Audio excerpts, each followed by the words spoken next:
Good morning, class. This is Professor Samita Shinde. We will begin with the today's class. Yes, last class we have done with the capital requirements with the example. Next is here.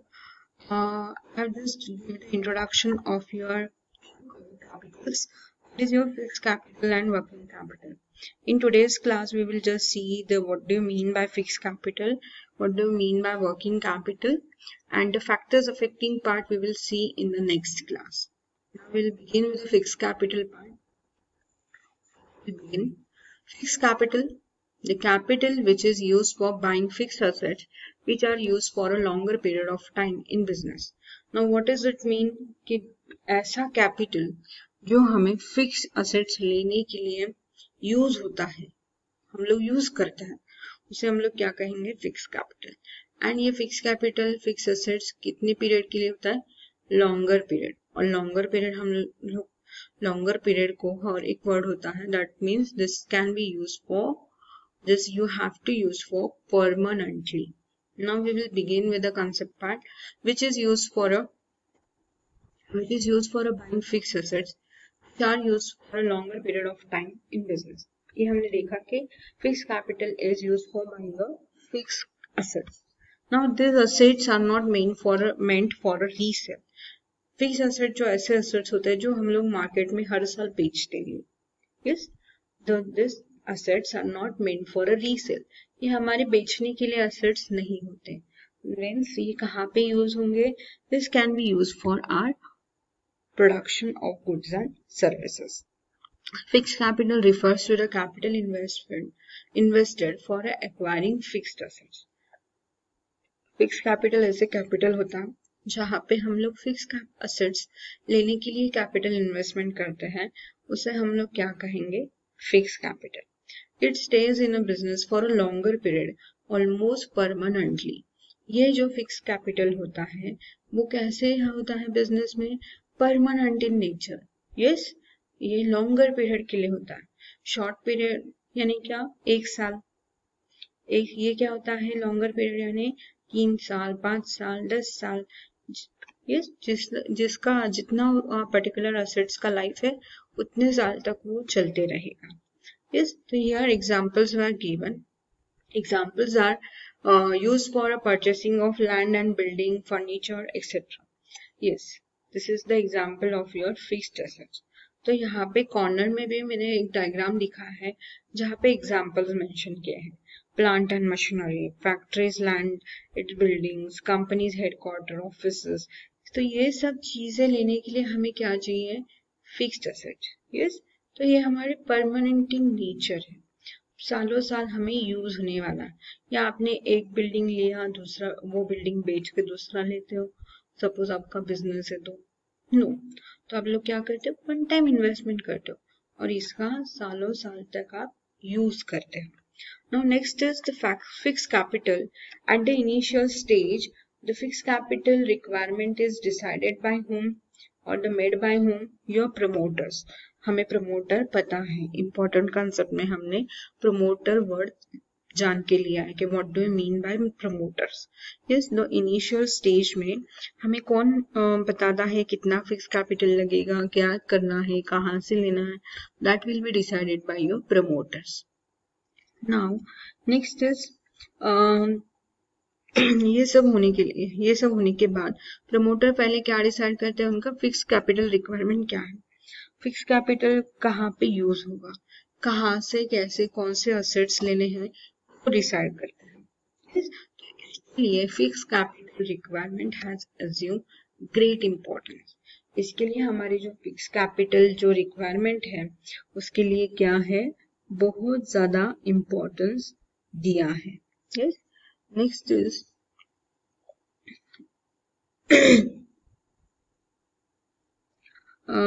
Is हमारा fix capital जो है उसका estimate decide होने के बाद हमें क्या decide करना है कि जो मॉडर्न अभी हम लोग जो टेक्नोलॉजी यूज करते हैं now days in today's world we are using the industrial process which required increased use of a heavy and automated machineries. हम लोग देखते हैं कि हम मोस्टली लेबर से ज़्यादा हम लोग मशीन्स को काम देते हैं, तो इसके लिए हमें मशीन्स ज़्यादा यूज़ करना है, टेक्नोलॉजी ज़्यादा यूज़ करना है. दैट मीन्स हमें यहाँ पे क्या ज़्यादा लगने वाला है, हमें फिक्स कैपिटल बहुत ज़्यादा लगता है. यहाँ तक क्लियर हुआ. Next is entrepreneur.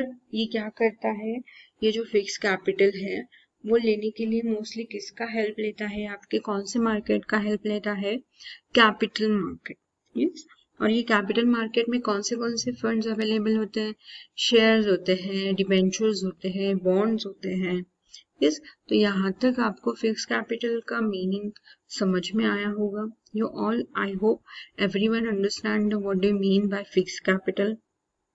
The capital which is almost for a longer period, almost permanently. Yes, fixed capital is mostly used for acquiring what? Fixed assets. These assets are not meant for your resale purpose. This is your fixed capital. Now in the next slide, I have just showed you from where, what are the sources of your fixed capital. Issue of shares, हम लोग shares issue करते हैं, right shares, private placement. So this you can see in the next chapters. तो यहाँ पे these are the various sources. यहाँ से हम लोग क्या कर सकते हैं, हमारा fixed capital raise कर सकते हैं. Next, this part I'm not going to cover in this class, this lecture. This will be continue in the next class. So factors affecting fixed capital requirement, there are almost 10 to 11 points were given in your textbook. Yes, nature of business, size of business, scope of business, extent of a lease or rent. Yes, arrangement of a subcontract, acquisition of a old asset, acquisition of a assets on a concessional rate, international conditions. So these are the factors which are affect to your fixed capital requirement. This we will see in the next class. Now I just want to give the introduction part of your working capital. Now here, after understanding fixed capital, you have to understand what do you mean by working capital. So here in today's class I'm just going to clear about what do you mean by fixed capital, what do you mean by working capital. Yes, so working capital which is used to carry out day-to-day business activity. Yes, every business performs their day-to-day activities. Yes, हमें पता है कि हर कोई business के लिए day-to-day activities करना चाहिए. उनकी day-to-day activities होते हैं, expenses होते हैं. So this you can call it as your, yes, देने के लिए हमें कौन सा capital चाहिए? We need working capital. A business firm requires funds to store adequate raw material. हमें पता है कि बिजनेस का एक साइकिल होता है, तो ये साइकिल मैं आपको आज एक्सप्लेन करने वाली हूँ. तो इसके पहले हम लोग देखते हैं कि what do you mean by working capital. So ये जो बिजनेस फर्म है वो वर्किंग कैपिटल रिक्वायरमेंट, अभी एक्चुअल प्रैक्टिस में क्या होता है, आपका फर्म प्रोडक्शन इंडस्ट्री में है तो वो रॉ मटेरियल देता है. रॉ मटेरियल आपको लेने के लिए आपको कैश देना है. ये कैश कहाँ से आएगा, आप जब गुड्स सेल करोगे. तो पहले हम लोग रॉ मटेरियल लेते हैं, उसके ऊपर प्रोसेस स्टार्ट करते हैं. उसके ऊपर प्रोसेस होने के बाद we are getting some products. ये प्रोडक्ट्स हम लोग क्या करेंगे, हम लोग मार्केट में सेल करते हैं. तो हम लोग आइदर कैश सेल्स करते हैं या क्रेडिट सेल्स करते हैं. कैश सेल्स करोगे तो कोई प्रॉब्लम नहीं है, बट क्रेडिट सेल करोगे तो आपके पास कैश फंड्स अवेलेबल नहीं होते. तो इसके लिए हमें ये साइकिल पता होना चाहिए. So I want to cover that cycle today only. So यहाँ पे हम लोगों ने देखा कि आपका जो वर्किंग कैपिटल है वो कहाँ पे लगता है. तो to store the adequate raw material in stock, यहाँ पे हमें स्टॉक करने के लिए रॉ मटेरियल का हमें क्या चाहिए, आपका वर्किंग कैपिटल चाहिए. सफिशिएंट स्टॉक रखने के लिए कौन सा, फिनिश गुड्स का, उसके लिए हमें क्या चाहिए, आपका वर्किंग कैपिटल चाहिए. अभी ये गुड्स जो होते हैं, third point, goods are sold out in cash on the credit basis. Yes, तो गुड्स हम लोग क्या करते, कैश बेसिस पे लेते हैं, पैसा दो कि आपका गुड्स लेके जाओ, this is cash basis. On credit basis means what, I am not going to pay today, I will pay it later on. Goods मुझे अभी दे दो, हम लोग पे बाद में करेंगे. So that you can call it as your credit basis. So cash is also required to pay the overheads.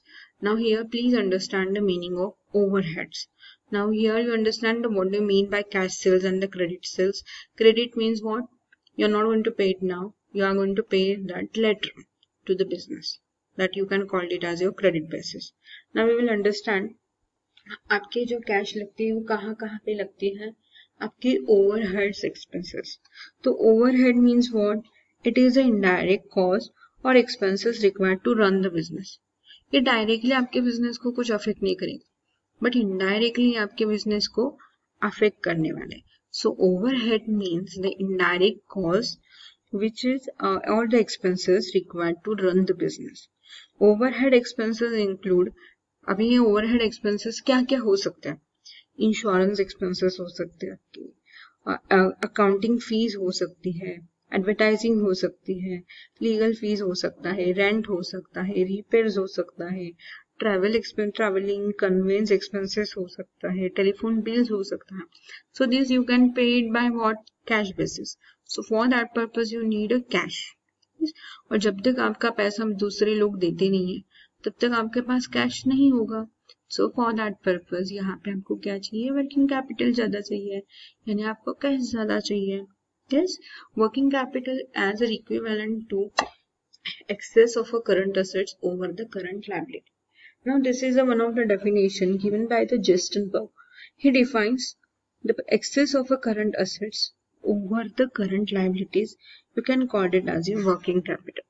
Working capital यहाँ पे आपको दिखाई देगा कि current assets minus current liability is equal to working capital. यानी आपको यहाँ पे दिखाई देगा कि 2 times आपका करंट असेट्स है और 1 करेंसी और 1 time is your current liability. यानी हमारा करंट असेट्स यहाँ पे ज्यादा है, एक्सेस है, और इसका हमें डिफरेंस क्या देगा, वर्किंग कैपिटल देगा. यहाँ तक कुछ डाउट होगा? Yes, if you are having any doubt you can message me. Next is, इसको और भी नाम है, इसको नाम क्या क्या है, नेट वर्किंग कैपिटल है और circulating capital. Net working capital यानी क्या, current assets minus current liabilities है. तो हम टोटल हमारे जो करंट असेट्स आते हैं तो हम लोग से क्या कहेंगे, नेट वर्किंग कैपिटल. सर्कुलेट यानी क्या, ये सर्कुलेट होते रहता है. अब ये कैसे सर्कुलेट होते रहता है, so for that purpose you must be aware about the one of your cyclical flow of working capital. Yes, तो हम लोग देखते हैं कि क्या है ये cyclical flow. These are the factors which we'll cover in the next class. Nature of business. These factors are affecting for your working capital. Nature of business, size of business, volume of sales, production cycle, business cycle. You will see in the next class.